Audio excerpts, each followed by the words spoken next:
Now, for you folks at home, doing something like this, an exploration this complicated, is not just a linear process.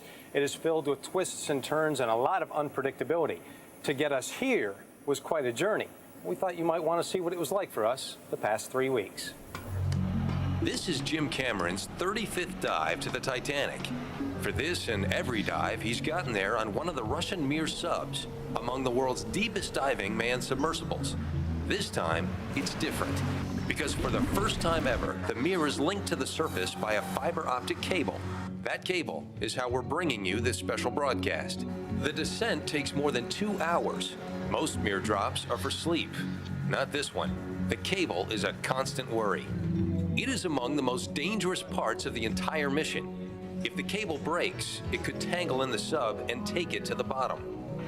Jim descends with archaeologist Mike Arbuthnot. His mission is to help Jim get video images for the historic record. I spoke with him before the dive. Titanic is going away. It's corroding as a result of Mother Nature. So we want to get in there and take a look at what is contained within Titanic before she's lost forever. Ken Marshall has been studying Titanic structure for 40 years. He will help guide Jim through the maze. Corridor light fixture on Jim's way aft to the first-class lounge. Don Lynch is a historian who knows the personal stories of the Titanic passengers. You know, Colonel Gracie is there, who was like everywhere throughout the whole sinking. I mean, he was heroic in that way. I mean, he one of those personalities a lot of people didn't like, but he was everywhere at once and making sure every woman he saw got into a lifeboat. Park Stevenson is an engineer who helps visualize Titanic's interiors. Well, the Marconi apparatus was the ship's means of talking to the outside world. Right up on me. He's got the experts, the technology, and one of the most experienced deep submersible crews in the world. Bits of the technology were developed separately for 9 months before the expedition began, but it wasn't until 3 weeks ago that Jim and his team could finally assemble and test the system with the Keldish's Mir submersibles. No one knew whether it would work.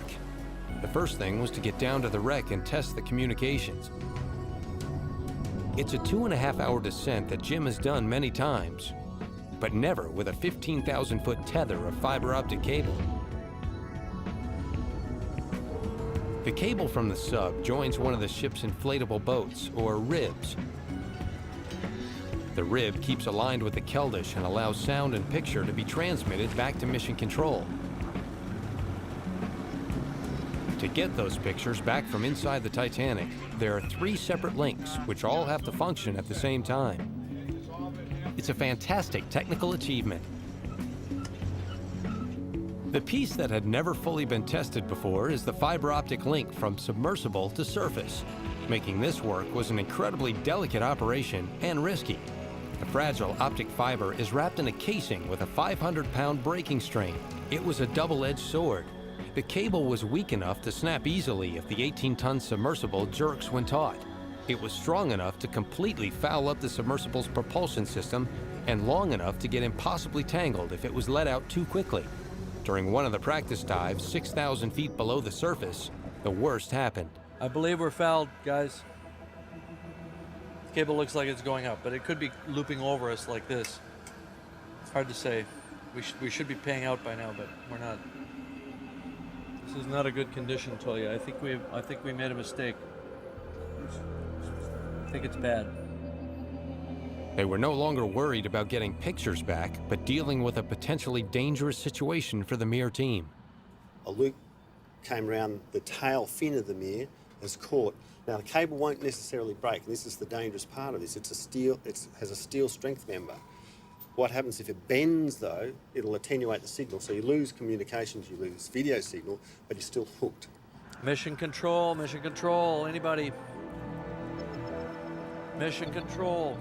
We've got to monitor this closely. As they're starting their ascent back to the surface, we've got to madly take in cable to try and keep the whole thing from fouling the sub and potentially doing something even worse. The only thing the submersible could do was dump ballast and head for the surface. The challenge of trying to get real-time pictures from the wreck of the Titanic had just become abundantly clear to James Cameron. Well, we sort of made TV history up to a point. right up to the point that it went, and we got a loop over us somehow. I saw it on the tail camera. I saw it coming down. We tried to get out of the way, and I literally watched it come down, come right past the wing, and hook under the wing. Oh, we're screwed.